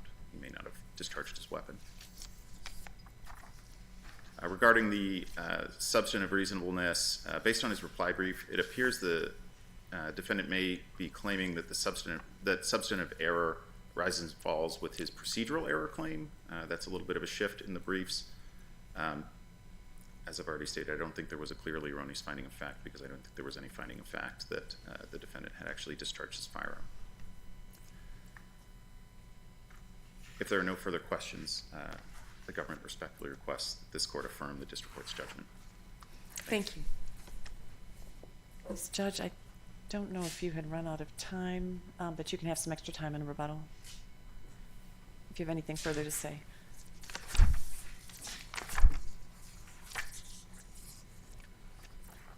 Thank you, Judge. I just want to emphasize the problematic way the government presented this case to the judge and how it impacted the result of the sentencing and how that, I think, affects whether or not this court should impose a remand for resentencing. At the initial sentencing, the government argued because Mr. Davis participated in a shootout, a sentence at the high end of the guideline range was warranted.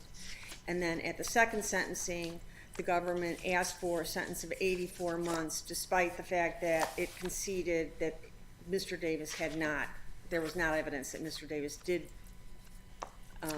participate in a shootout. And to the extent sentences are designed to be fundamentally fair and people are entitled to due process, it's problematic when a defendant goes back on a case and the conduct is significantly less egregious and the government asks for a higher sentence, again, providing the judge with conflicting cues as to what the appropriate sentence is. Thank you. All right, thank you. Our thanks to all counsel. The case is taken under advisement. And our fifth case for argument this morning is Madero versus McGinnis, and we have The lawyers for the plaintiff appellant on the phone or on Zoom, I believe. Yes, Your Honor. Just one moment. We're going to wait for the change in the courtroom to occur.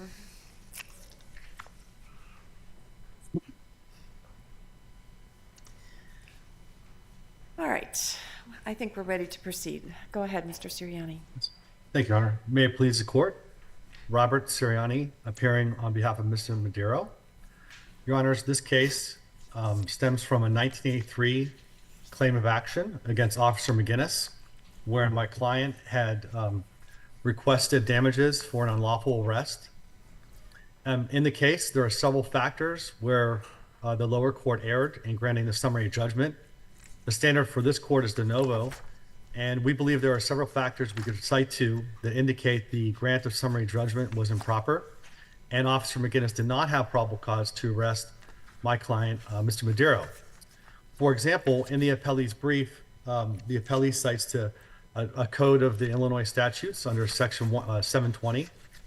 In that section, the definition of aggravated battery says that it must be must be committed in a public way. In this case, there's testimony from both parties that says that my client was attacked inside his vehicle by one of the people that were present. Subsequently, my client was arrested for aggravated battery. We actually believe that the statute under section 720 helps our case versus hurts it, because the battery that took place, if any striking did occur, occurred within the context of inside of Mr. Madero's vehicle. Therefore, it doesn't meet the definition of aggravated battery in a public manner or public place.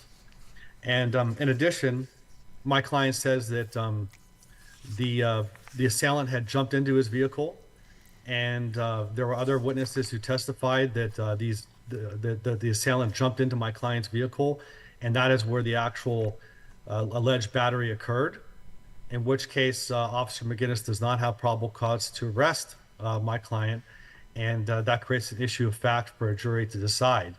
The lower court should have allowed the case to proceed to a jury trial just based on the discrepancies between the testimony of all these witnesses of where the alleged battery occurred.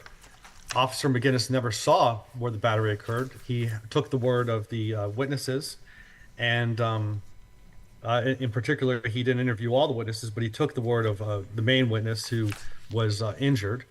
What's wrong with that for a probable cause determination? You have to look at the totality of the circumstances. And he did interview the main witness, but the record is clear, and you've admitted that he relied on the accounts from the other witnesses that were relayed to him from the other officers at the scene. That seems perfectly appropriate in making a probable cause determination.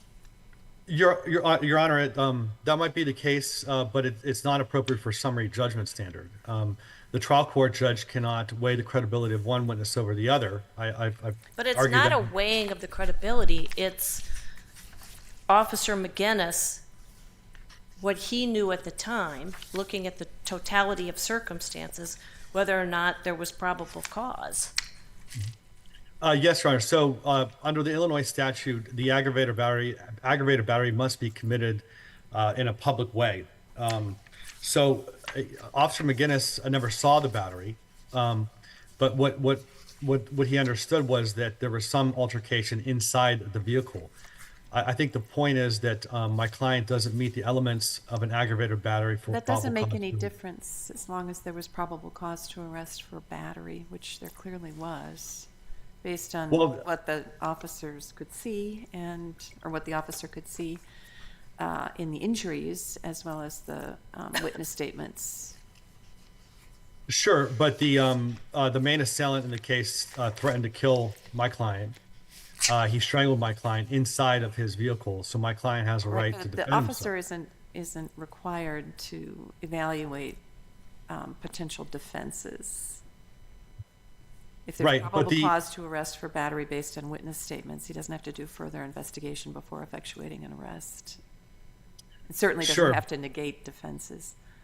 Yes, but under the totality of circumstances of what the officer used, he only used one witness statement. He didn't interview my client fully. He didn't speak enough with the other witnesses who said that the assailant jumped into the vehicle, which would have changed the outcome of the case and changed the outcome of who the actual aggressor was.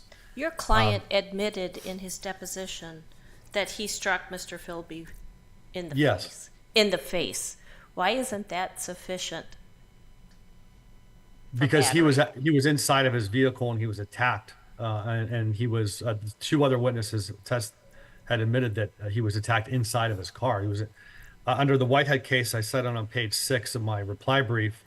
There wasn't enough probable cause in that case where a person was attacked on what's called a stoop, and at an apartment complex. So if a person is attacked on a stoop at an apartment complex, that's not sufficient for an aggravated battery because it's not inside the context of a public way. There's no elements for an actual aggravated battery in this situation, and my client was defending himself in all respects.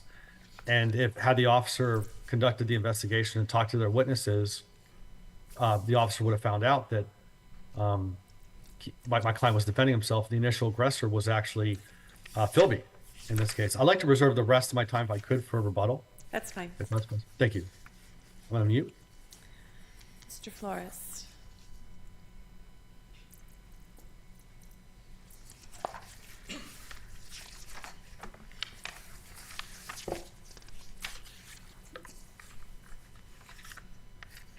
Morning, Your Honors. Counsel, may it please the court. My name is Matthew Flores, and I represent Rockford Police Officer Owen McGinnis.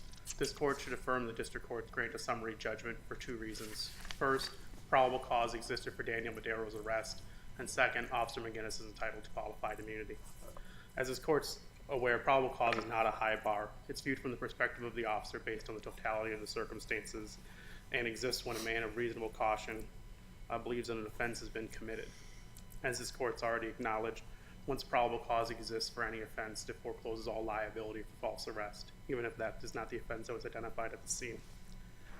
In looking at the offenses, you look at the applicable criminal statute. Here, the applicable criminal statute is Illinois' aggravated battery statute, which is the causing bodily harm or making physical contact of an insulting or provoking nature with another person with an aggravating factor. Here, the aggravating factor being that it occurred on or about a public way.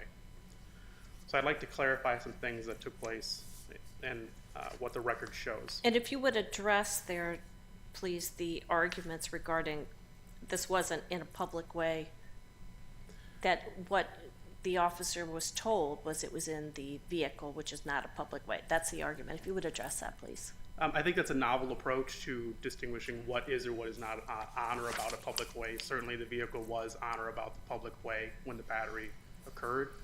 Mr. Philby entered into the vehicle and the battery took place inside the vehicle, which was on a public way. The case which plaintiff relies on, the Whitehead case, is not a case that looked at that specific aggravating factor. That was reviewing a place of public accommodation, not a case that looked at something taking place on or about a public way. And does that debate even make a difference here? No, because even if it didn't take place on or about a public way, by plaintiff's own admission, he committed battery. And so probable cause for the battery still forecloses all liability for the false arrest. And we're also setting aside all the other traffic offenses and everything else, just focusing in on this one more narrow issue. The record also shows that McGinnis was dispatched to a hit-and-run crash where the subjects were fighting inside of a green Audi. Officer McGinnis shows up on the scene, sees the green Audi, and sees fighting inside the vehicle. And as Officer McGinnis gets out of his vehicle, Mr. Philby exits the Audi, which again is parked in the public way, with blood coming down his face. And so Officer McGinnis makes the observation, consistent with the fight that he just saw, that this injury has occurred. And Mr. Philby tells him, Mr. Madero is the one that did this to me. So for probable cause purposes, he had sufficient basis to arrest Daniel Madero at that point. However, the investigation continued, and all of the available witnesses were interviewed by other officers. There was 2 other officers conducting interviews, one of which interviewed Mr. Madero completely, and all those accounts were relayed to Officer McGinnis before any arrest was made. So in short, McGinnis's observations and Philby's report provided probable cause to arrest Madero for aggravated battery, and so this court should affirm the decision to grant summary judgment to Officer McGinnis. Madero raises some arguments in his brief, but none of them support reversing the district court's summary judgment order. First, there was an argument that Philby's statements alone do not provide probable cause for Daniel Madero's arrest. Not only is that an incorrect review of the record, Officer McGinnis saw fighting inside the vehicle, saw an injury that took place. There was witness statements consistent with the battery that occurred, specifically one witness identifying that Mr. Madero utilized a key as a weapon during the fight. But also, this court's precedent is clear that one credible witness can provide support for probable cause for an arrest. Next, Mr. Madero's brief argues that some factual disputes preclude summary judgment. This characterization of whether Philby climbed into or jumped into the vehicle is irrelevant. There is no dispute that both of the individuals were inside of this vehicle in the public way where the battery occurred. And finally, in Madero's reply brief, for the first time, it's argued that discovery is incomplete in this case. That is also unsupported by the record. Mr. Madero was represented by counsel at the district court level. There were multiple requests for continuation of discovery. All of those requests were granted. There was no discovery extension request made that wasn't granted. And further, the brief doesn't tell us what facts would come about with additional discovery that could undermine the probable cause for his arrest, specifically in the face of his own admission that he struck Philby. Finally, I'd like to briefly talk about qualified immunity. Mr. Madero has not meaningfully engaged in qualified immunity with respect to the claims against Officer McGinnis. At the district court level, he's pointed to a general right to be free of an arrest without probable cause. However, the Supreme Court has cautioned us not to define clearly established law at such a high level of generality.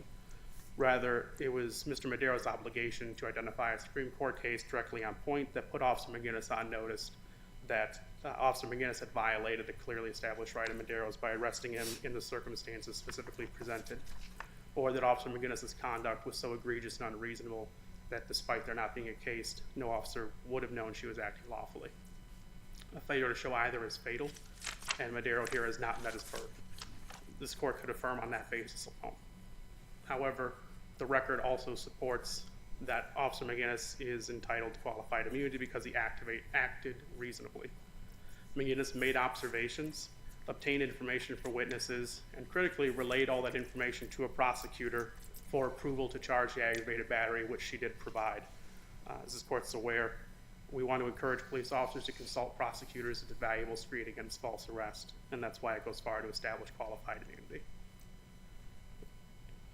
The record in this case shows a probable cause to arrest Daniel Madero existed for aggravated battery, or in the alternative at a minimum battery. As a result, all of Madero's claims must fail. In addition, Officer McGinnis is entitled to qualified immunity. For these reasons, Officer McGinnis respectfully requests this court affirm the district court's grant of summary judgment in his favor. If there are no further questions, thank you. Thank you.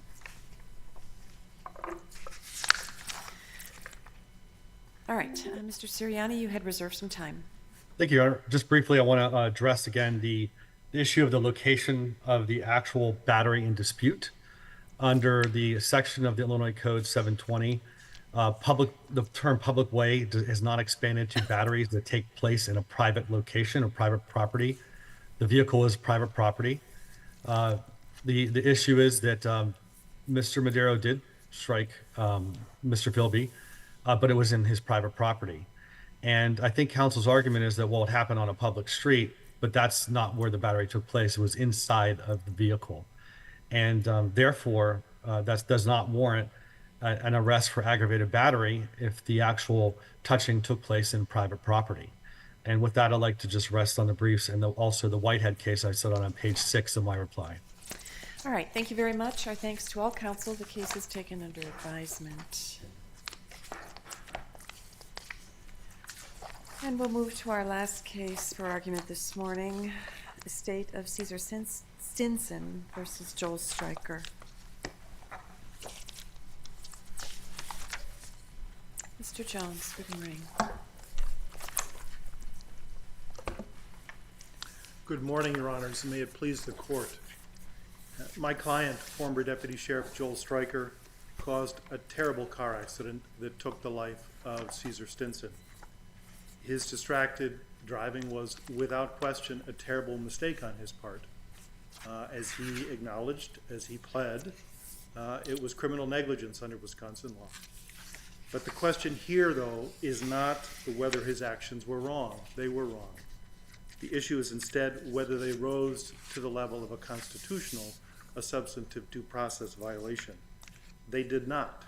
And even if they had, the right in question was not clearly established at the time of the accident in light of the specific facts and circumstances involved in this case. The district court therefore erred in denying a Deputy Stryker's summary judgment motion on qualified immunity grounds.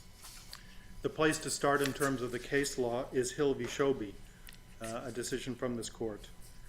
And in Hill, the court held that a public official who causes a car accident in a non-emergency context does not violate substantive due process unless he or she acts with criminal recklessness or deliberate indifference.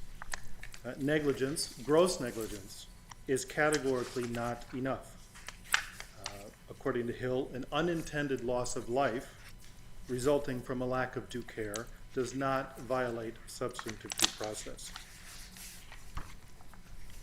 According to Hill, criminal recklessness is not shown when a public official acts in the face of a recognizable but generic or general risk to the public at large. Instead, criminal recklessness is only shown when the official has knowledge that an accident is imminent and consciously and culpably refuses to prevent that accident. As the court put it, in other words, when the official is willing to let the fatal collision occur. Anything less, the court held in Hill, would convert Section 1983 into a body of general federal tort law. On the undisputed facts in this case, in fact, the stipulated facts in this case, there was an agreed statement of facts that was submitted to the court. No such criminal recklessness can be established here. What impact does the prior accident for running a red light have here in terms of his criminal recklessness?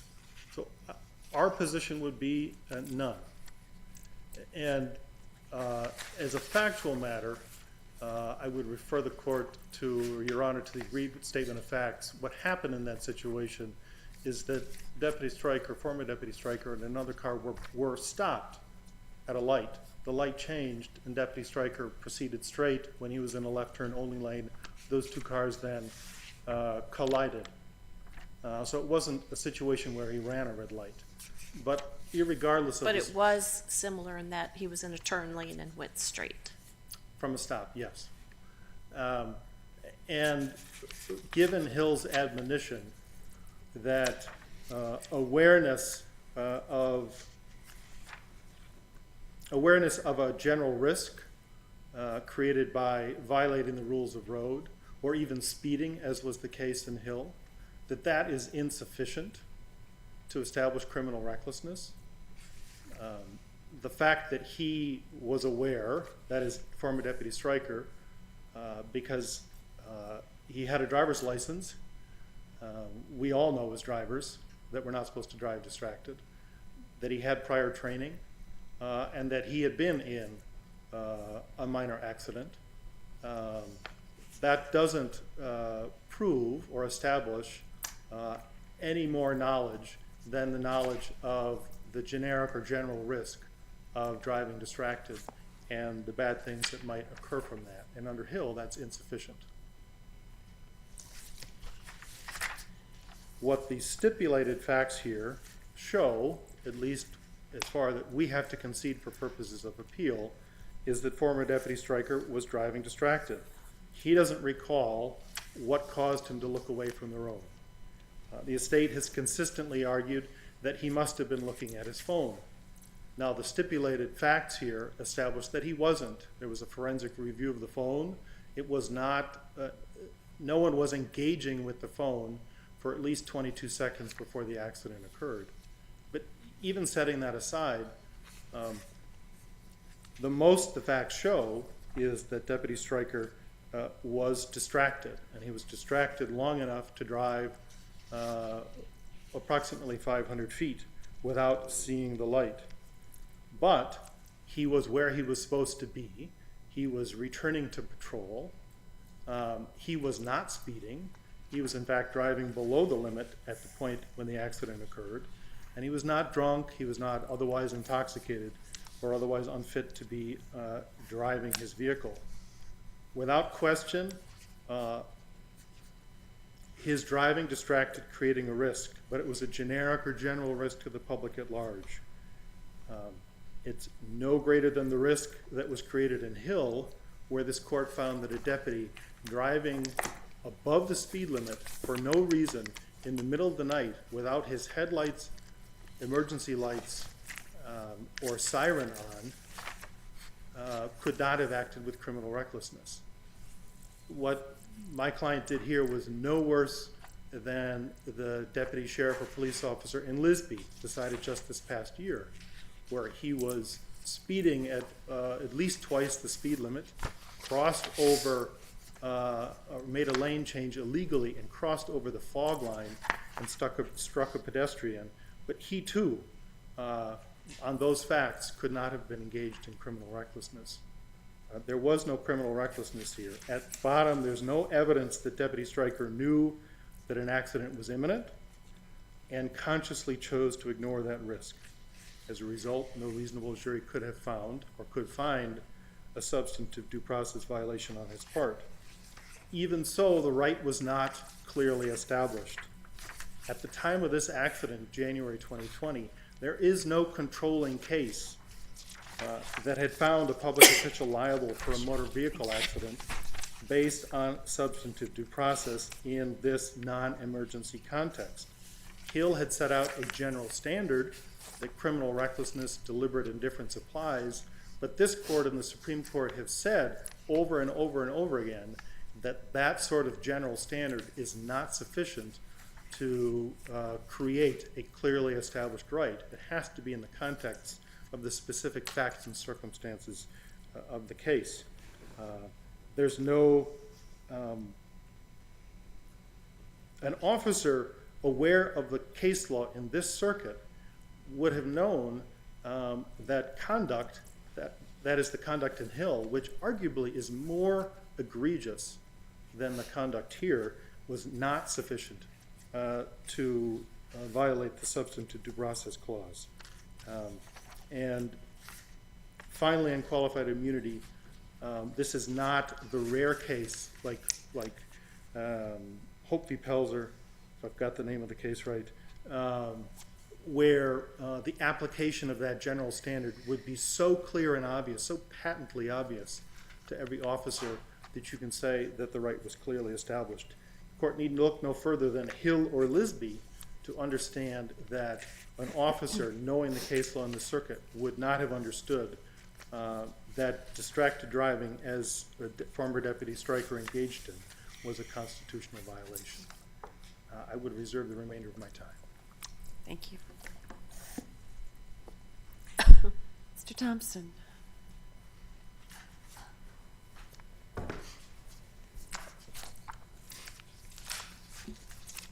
Good morning. It is a pleasure to be back. I had honored as clerk for Judge Coffey years ago, and it's ironic that the first time I'm back here, we're talking about a decision he wrote in 1996 that clearly articulated the standard for substantive due process claims such as this. Unequivocally, the court ruled that how do we decide this issue? We go to, it has to be criminal conduct, criminal recklessness, or deliberate indifference. And put every officer on notice in this circuit that conduct that got to the level of criminal recklessness established a substantive due process violation. But I'm getting ahead of myself. This court ruled in Taylor and through its decisions on qualified immunity, where the district court determines that there are factual issues that relate both to the claim itself and to whether it's clearly established, this court does not have jurisdiction. Counsel did not touch on jurisdiction. This court was very clear that we should address jurisdiction in our briefs. And I encourage the court to read carefully the district court's decision. It was very specific. What are the relevant facts here, Mr. Thompson, that would preclude our jurisdiction? What are the relevant facts in dispute Okay. that would preclude our jurisdiction? The court was very clear in this sense. Counsel says the facts are stipulated to. Certain facts are stipulated to because they were admitted beyond a reasonable doubt as part of a criminal matter. That is crucial. If you notice Hill, in Hill there was an acquittal on the criminal conduct.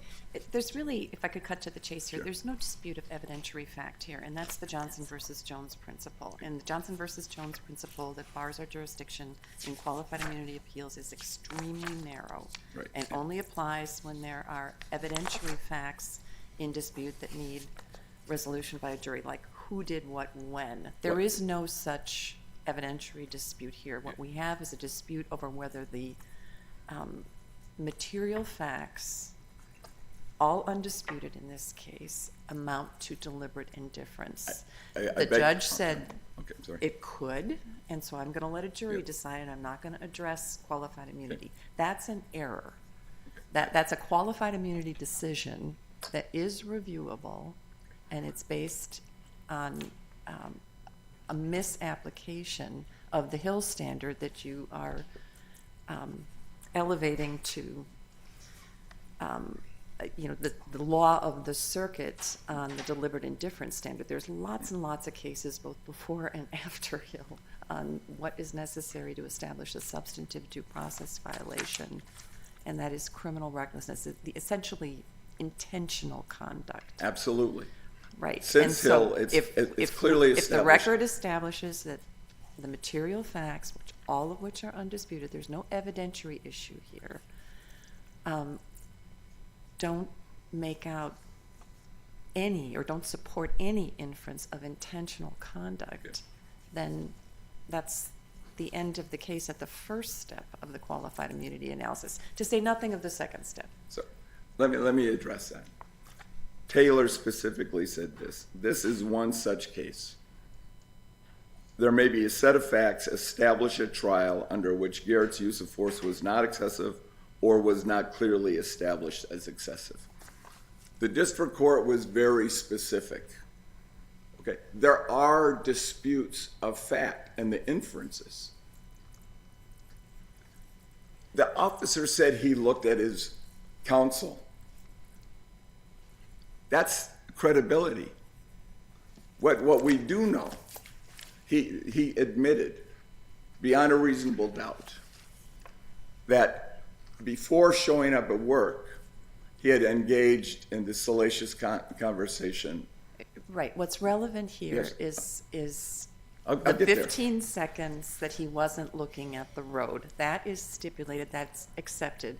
If he was looking at his phone or looking at his dashboard computer, it doesn't really matter. What matters is that he was not looking at the road for 15 seconds, blew the light, and caused the accident. That's all stipulated. And so the question is, apply the legal standard of intentional, deliberate indifference to that stipulated set of facts. Absolutely. We have an officer that is not engaged in law enforcement activities. That is what we are asserting as a fact. We are asserting 10:45, he re-engages this discussion. Shortly thereafter, she responds. I'm not going to get into the details. He gets in the car, and 26 seconds before the collision, looks at his phone. We know it unlocks. And we know it unlocks, and after the collision, we know what pops up is the conversation. Now, what the jury needs to decide is, was it criminal recklessness for this officer to disregard everything in front of him for those 15 seconds? Right, and if the facts, those facts do not permit that inference, then there can be no constitutional violation, the first step of the qualified immunity analysis. To say nothing of the second step, whether it was clearly established or not, that these facts, inattentiveness for 15 seconds, distracted driving for 15 seconds, constitutes intentional criminal recklessness. This is not a reasonable officer distracted looking at his counsel and back. Reasonableness is not the standard. No, but we're looking at subjective intent. Yeah, absolutely. The court addressed this in its motion on denying the judgment. It's as if he drove blindfolded for 15 seconds, 4 seconds of a yellow, and 11.5 seconds of red for 550 feet, almost 2 football fields, like a missile. Now, there is a video of the car as a missile. This is not mere distraction. He wasn't speeding, and he wasn't blindfolded. No, he was distracted. We don't. That The kind of question is this. kind of hyperbole does not advance the legal question. I think here. the district court was absolutely correct on this. A jury can fundamentally decide that he wasn't legitimately distracted. He was acting with deliberate indifference to the safety. He knew he was about to cause an accident and caused it anyway, willfully. Anybody any officer that drives as if blindfolded for 15 seconds. You can take away the blindfold analogy because that's not what we have here. He did not get in the car with a blindfold on and step on the gas pedal. That would be deliberate indifference. No, but he drove That's not what we have here. He was drove looking as if he away did. from the road. He drove as he did. He did not tell us in his deposition. He could not account for the 15 seconds. He could not account for it. And I submit to you that's why the district court correctly determined that this was a jury question of fact to account how could he not do anything. That is criminal recklessness. That is deliberate indifference to everybody crossing in front of him. And a jury. But it's not an evidentiary dispute about the who, what, where, when, how. There is. It's about. That's a dispute about whether the evidence amounts to deliberate indifference, which is a different question. That's the legal question before the court on qualified immunity, first step. With due respect, the jury is going to have to decide whether this conduct was criminally reckless. If they do, that meets the Hill standard that's been here since 1960. That's not how qualified immunity works. It does. Qualified immunity is not to protect the incompetent and those that are engaged in unlawful conduct. This is a convicted felon that disregarded the rights. My time is up. Thank you very much. Thank you. Mr. Jones, you had some time left.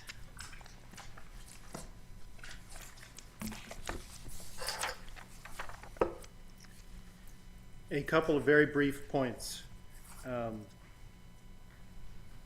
Your Honor, Judge St. Eve asked counsel what material historical facts are in dispute.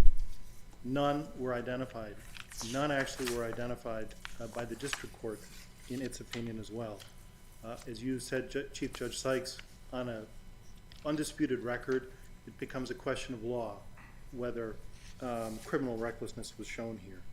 Second, the idea that qualified immunity comes down to whether or not Deputy Stryker was engaged in law enforcement activities.